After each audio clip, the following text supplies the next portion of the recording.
The NBA is back. Let's get into it on Beyond the Locker Room next.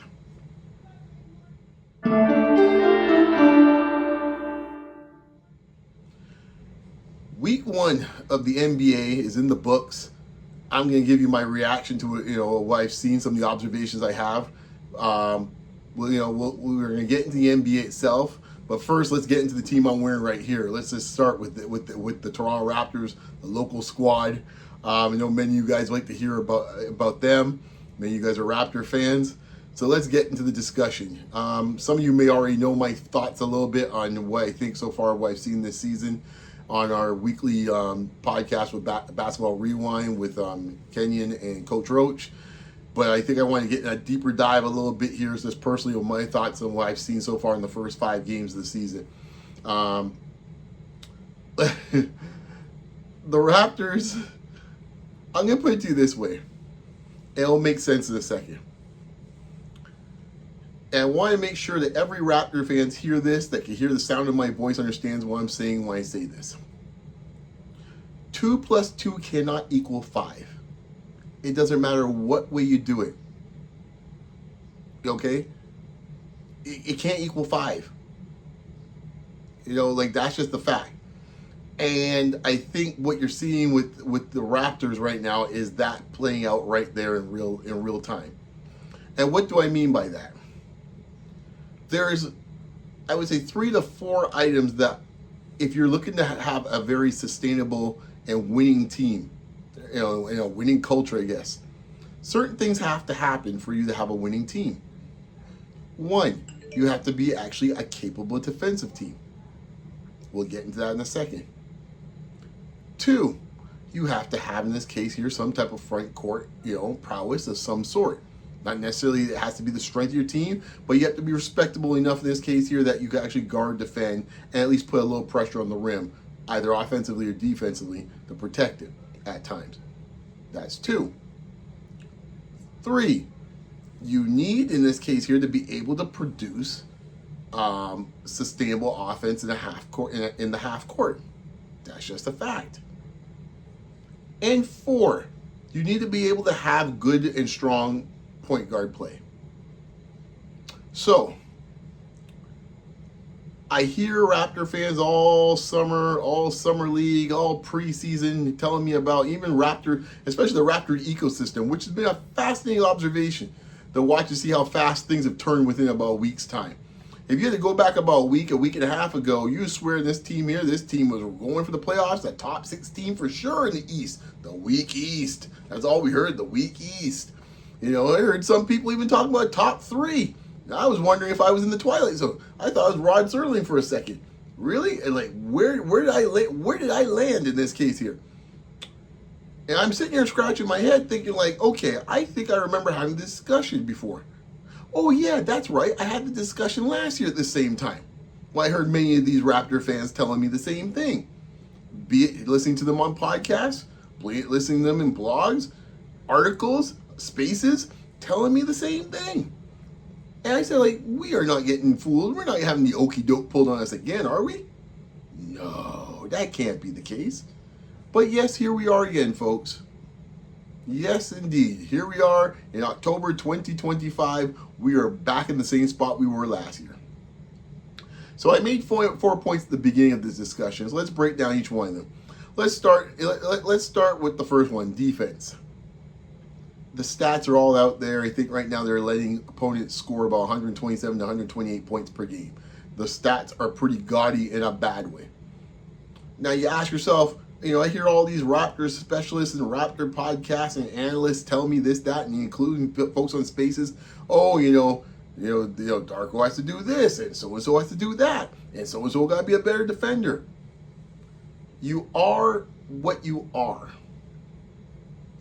And this team, from the ground up, if you had to build it, let's put it this way, if you had to build a team that had to be the worst defensive team you could think of, you have the Toronto Raptors.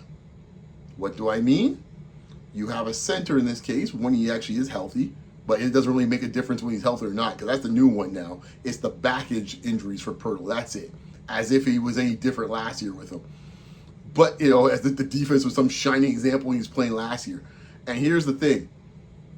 When you have a center that really offers you not much of anything on either side of the ball, but we're spoken at the moment, we'll focus on defense. We'll get the half-court offense and how he plays into that. But defensively, if you're looking at a player that in this case cannot protect the rim and also cannot strike fear into opponents when they come to the rim, and also cannot get out on the perimeter and actually be able to handle switches when you get on guards or wings, that would deem to be a problem. But yet, for some reason, this team doesn't seem to think this is necessary. I thought, at some point, you need tall guys to win games. Doesn't seem to be in the Raptors' portfolio. So be it. So they have one guy that's at 7 feet, and he's not that good. And I'll say it right now. I don't care. You want to call me Debbie Downer, Donnie Downer. I don't care what Denzel Downer, or whatever you want to call me. I'm just telling you what I'm seeing. I'm just a basketball fan. That's watched this team since its inception and watch hoops for pretty much as long as I've been alive. All I'm saying is I have never seen a defensive team have a center like this and expect to be a good defensive team. That's all I'm saying. You can take it wherever you want to take it as. That's it. I will also say that I've said it before, but I'm going to be very explicit with it right now. The Raptors center, Jakob Poeltl, is not a starting center. And I'll get to the other player, I think in this case he was not a starting player on this team. But we keep on pretending as if he's a starting center. By the way, the guy got canned a couple of months ago. He thought he was a top 10 center. I will let you know what league he's watching, because it definitely isn't the NBA. But hey, this is what y'all signed up for. I was a person in this case, to be quite honest with you, had no interest in a Poeltl deal, but you went in with it anyhow for various reasons, and we'll get in some of the other reasons later on in this discussion. That's one. Two, I mentioned this case here about having the ability. So when we get the defense, another thing to think about with the defense.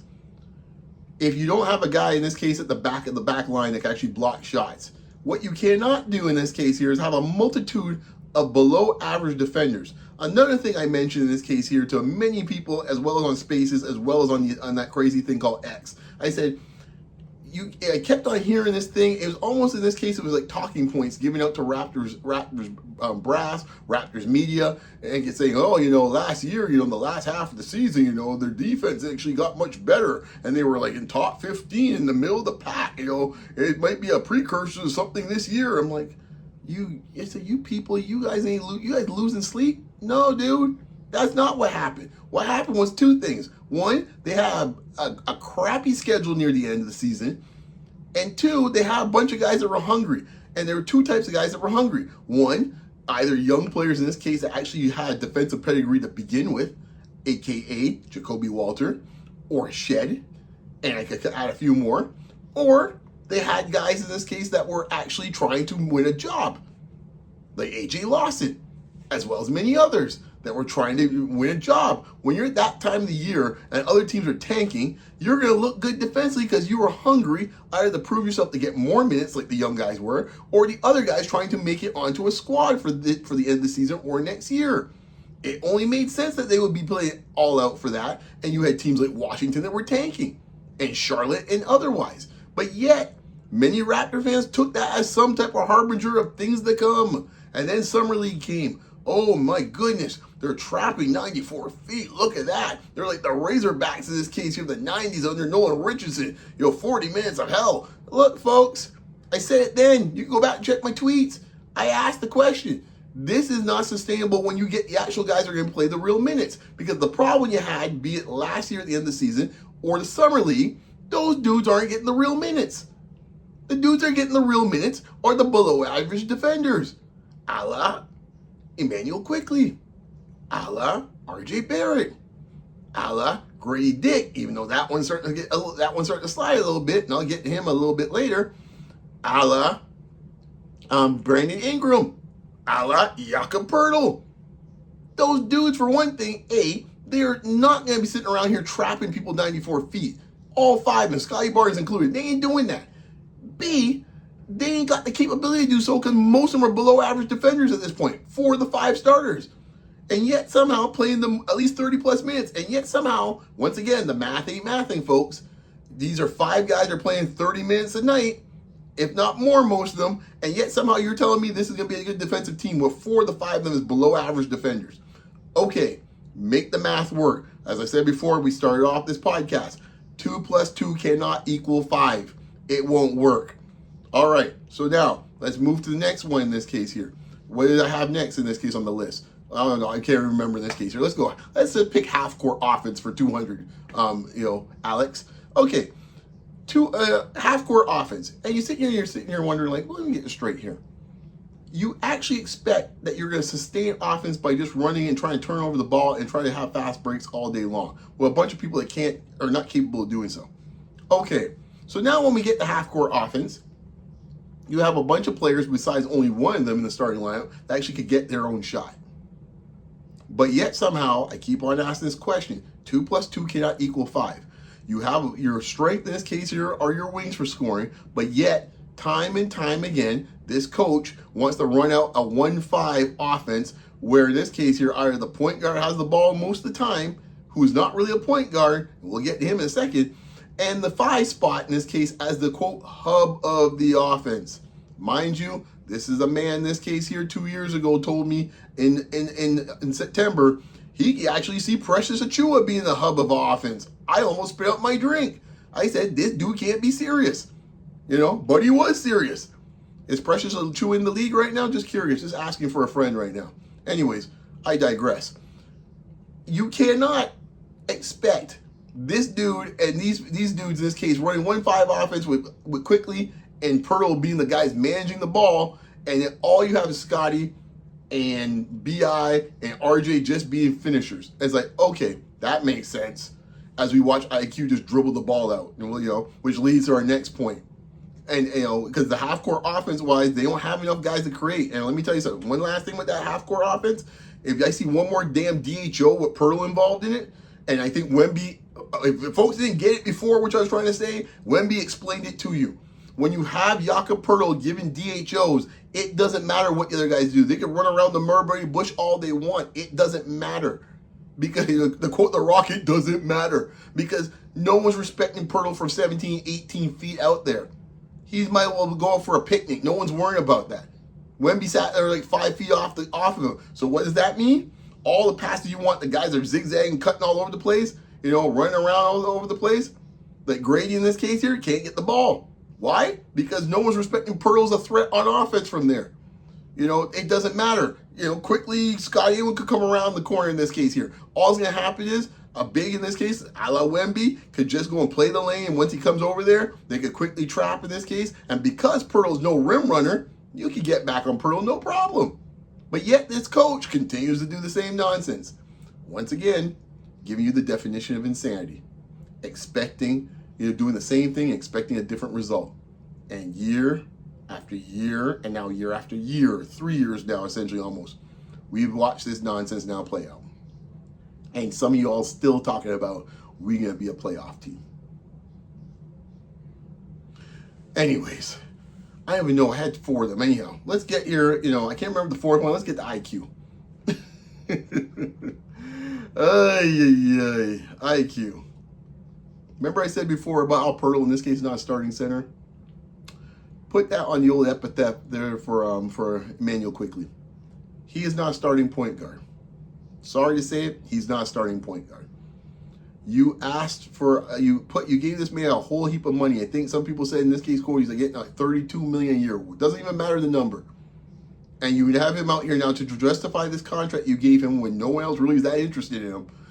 At that price now, you're now having to play him 30 minutes a night, watch him just dribble the air out the ball, bungling fast breaks, not understanding reading in this case, who's got the hot hand. I keep going down the list, not be able to throw in entry passes in this case at the time, not understanding mismatches, on and on and on and on with this dude. And, and you sit here and shake yourself and sit here and shake your head like, really, IQ? I'm going to tell you something right now, people, and you get mad at me all you want. I'm just giving it you real. It's beyond the locker room. Just giving it to you straight. No chaser. Telling you right now. Emmanuel Quickly is not a starting point guard. And Emmanuel Quickly, I will go and say this on record right here on this video right now. Emmanuel Quickly is arguably the worst starting point guard in the NBA right now. Period. You go pick who you want and pick whatever team you want. No doubt in my mind. He is the worst point guard in the NBA at starting on any team. Any team. It's absolutely ridiculous. Last point now. That's what the fourth point was. The point was the 0.5 offense, whatever the heck they want to call it. I gave you a little preview of the nonsense of it with the DHOs. Here's another thing no one talks about, right? And kind of leads to the franchise player, the future face of the league. Look, man, maybe I'm old school, but last time I checked, good offense in this case are able to produce free throws and able to sustain and control the pace of the game through free throws. The Darko offense does not generate enough free throw opportunities. Period. Doesn't. It does not. It does not. You know, and I don't know how many ways from Sunday they can't seem to figure this out. Because when you play a type of offense like this, where it's like cutting and stuff like that, and and clearing out spaces for guys essentially to hit jump shots, because none of this is activity actually going towards the hoop half the time. There is no post ups really happening on this team, so there's no way to draw fouls that way. There's no pick and rolls to generate any sort of mismatches, so there's no way to draw fouls that way. So it's pretty much in this case here, hoping in this case an undisciplined defense and it will bail you out. Or maybe some type of offensive rebounding situation where you might actually get the ball and you get free throws that way. I don't know how you expect that to survive throughout NBA season, but good luck to you. Good luck to your Raptor fans if you think that's going to be the case. So where does this all lead to? Well, it leads right back to old Mount Olympus, to the top. And it's the reason why when I was on Basketball Rewind in the summer and the news came across that Bobby Webster will be retaining his job and even get a bit of a bump in salary, at least in title. And this is the reason why I groaned when that happened. Because this is essentially, when you do this and you actually hire Bobby Webster in this case here, you're actually in some ways, it's like almost like hiring the arsonist to put out the fire. I don't know how you think that's possible. All right, and people say, "Oh, I'm too tough on Bobby." It's like, the Raptors. I'm sorry, folks. I'm just seeing it the way it is right now, man. I don't know how you could be around for 3 years and you can't get a competent front court after 3 years. A competent front court. Think this through. We had a 19-year-old that we drafted in the second round, pretty much for nothing. Dumped him just now, which we did with the last one we did, in this case, a center, a couple years back. As if we got the 7-footers growing on trees. And now we got a 6'7" kid as a rookie playing center. Are we serious? You guys cannot think this is a serious team. You can't think this is a serious team. You cannot think this is a serious team. And the madness that I'm seeing amongst the Raptors diaspora, if you want to call it that, of people actually looking at this team and thinking that a 6'7" forward, and I mean barely a 6'7" forward, is justifiable to have as your center. Like, are we serious? We can't be serious, people. This cannot be what we're talking about. It was like, well, you can play like Draymond Green. It's like, first thing, Draymond Greens don't come on trees, guys. That's the first thing. All right? And second thing is, if you haven't noticed lately, how many championships has Golden State won with Draymond Green as center? Starting as center. How's that worked out? Seriously, how's that worked out? They played Minnesota last year and Golden State got their you-know-what handed to them. Because they actually played teams with actually centers on their team. Naz Reid, Gobert. They actually played teams with actual tall folks that actually play this position. And we saw how that went. Enough with the gimmicks. Enough. And Bobby Webster he can say whatever he wants. He can work the shaggy role. It wasn't me. At some point, you own this. This is your team. You've had your fingerprints on this team as well as Masai. And you built a team with a point guard that can't play point guard. You built a team with a bunch of small guards, in this case as point guard. You built a team that has no centers on it, and the one center you have isn't that great. You built a team in this case that has barely one guy in this case can get his own shot. You built a team in this case here that is now, because of how you have so much clutter now, the young guys, listen, everybody want to kill Grady. Oh, Grady, this is the defense. You know what? You guys want to use Grady as your whipping boy and stuff like that. You're going to use Grady as your guy in this case to go after. Listen, when it's all said and done, Grady Dick is not what's causing you all to lose games in this case, Raptor fans. That's not what's causing it. It's systemic. In other words, it's the system. Offensively and defensively, based on the roster you have. So Grady Dick being out there or not being out there or benching him, that's not the only thing that's hurting in this case is your potential future. Because you want to see what the guy has. Because he's actually on a pure offensive talent standpoint, he's probably the second most talented player on your offense after Ingram. If we're just talking about purely offensive skill. Now, does he have defensive shortcomings? Heck yes. But I could give you another 6, 7 guys on this team that's the case for. And a lot of them in the starting lineup. And I ain't seen them riding pine. So like this idea we're just going to pound on the kid and just make it it's about Grady in this case. Yeah, Grady's got work. There's no two ways about it. But mess around his confidence now, which you're now seeing now play out now, as now you can't ever hit a shot.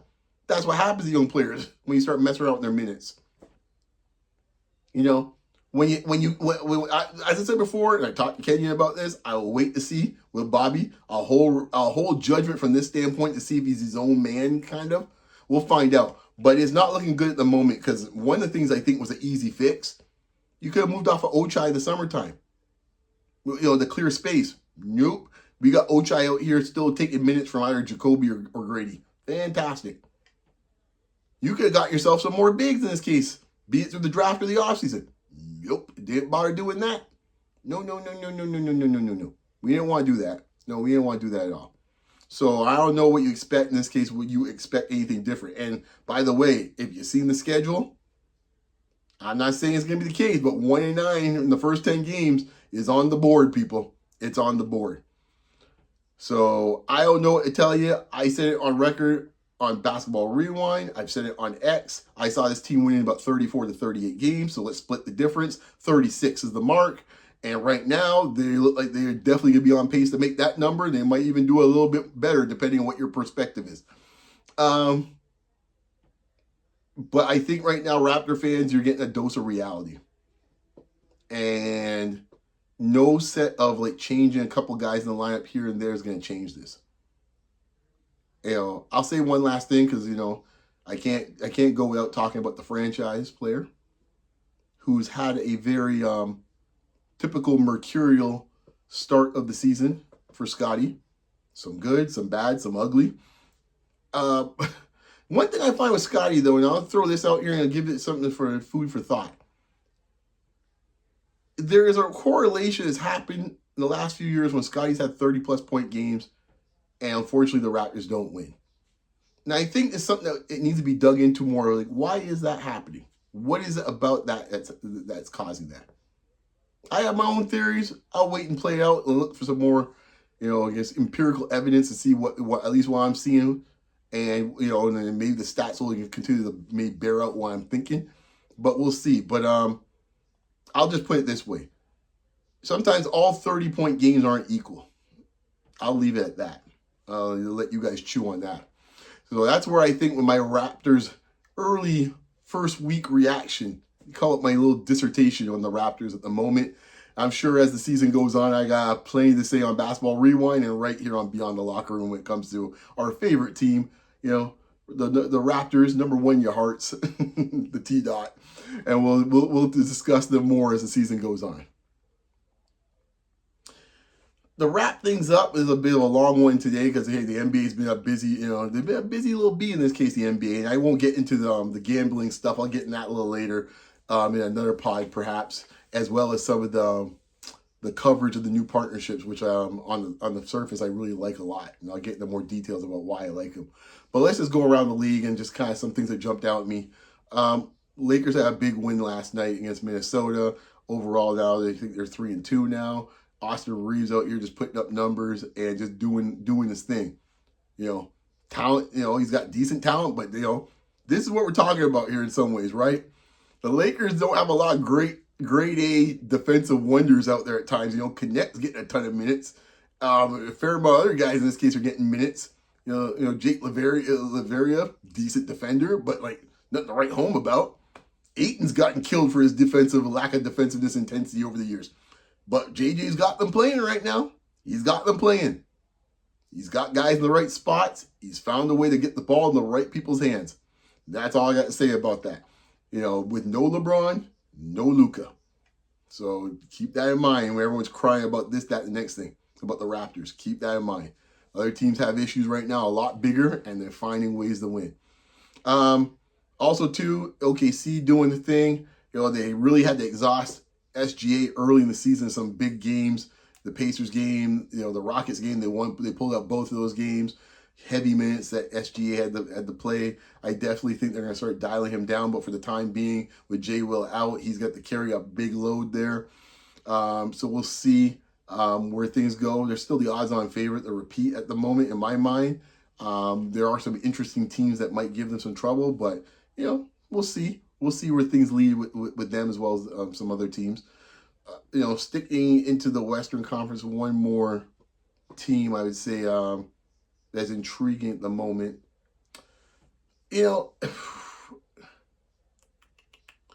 I would say this. I was gonna mention, I don't even want to talk about Portland just yet because they got a lot of issues around them. But Portland's actually not playing too bad, and they're a team to watch. I think they're an interesting team. But I think everyone's got to talk about the Spurs and what we're seeing with them. I said on a Spurs space at the end of the season last year, they were kind of saying like, "Oh, we got to build," and Spurs fans, for the most part, not all of them to be fair. There's a few of them that kind of realized kind of where I was coming from and where they have been as well too. But there's, I think Popovich over the years has kind of ingrained this in them. That's like, oh, we build and we build and we build type of thing. And that's fine. It's been very successful with the Spurs, so I'm not taking that away from them. But I said at the end of that in that space of the Spurs space, I said, hey, man, you got a top 10 player at that time. Not now. I said at that time, even though he was hurt. He's a top 10 player. And when you have top 10 players, you got to make moves like you got a top 10 player. What they're doing right now with a very young team at the moment.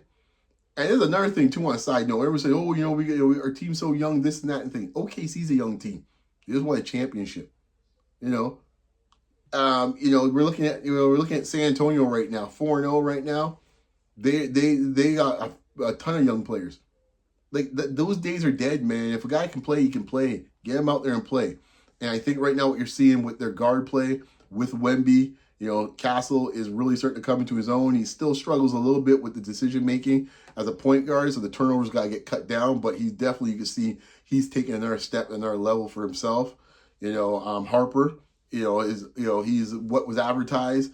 Aggressive downhill, gets after it. The physicality you can see, the shot making, it's all there.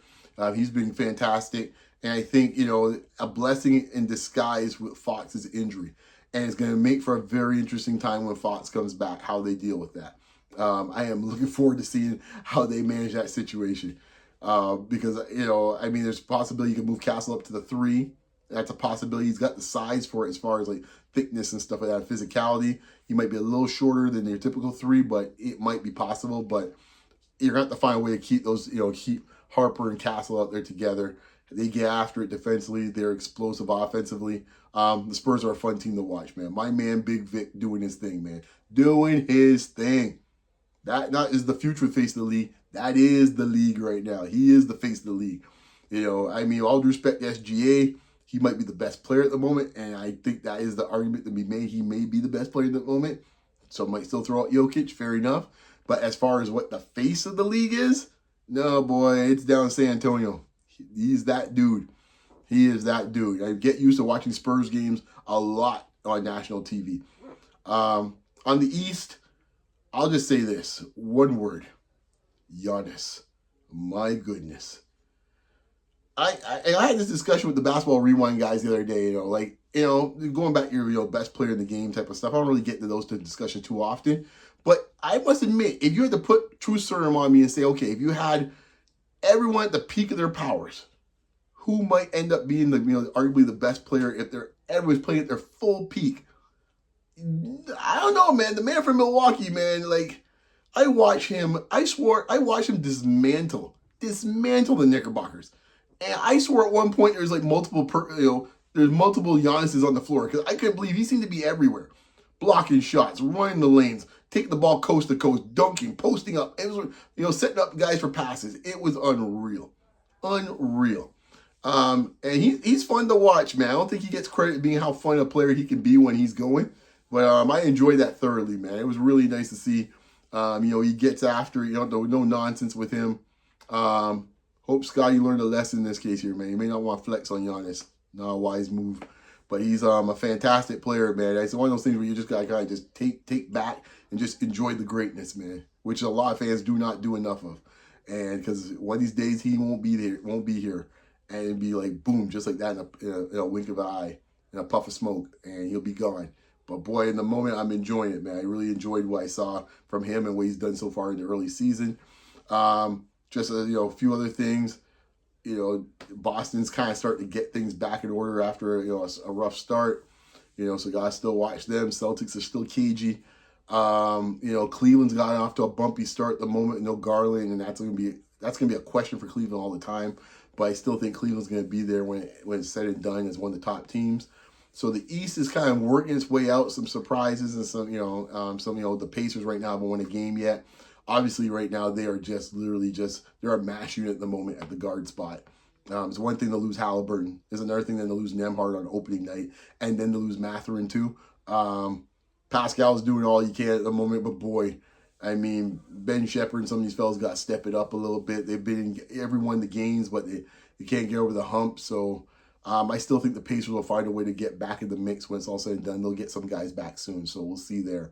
Anyways, that's my week. My reaction after the first week. It's the NBA, it's the association. It's back. It's never dull, as usual, man. Most entertaining league maybe in all sports. Even though I must admit, the W is giving it a challenge. But hey, man, keep it right here on Beyond the Locker Room, man. Once again, you can find me on my social media platforms. That place called X, Facebook, of course, Blue Sky, and of course, you can find me right here on YouTube where you can like, comment, guys, if you can, and subscribe, man. We always appreciate the support. Talk to you next time. Peace.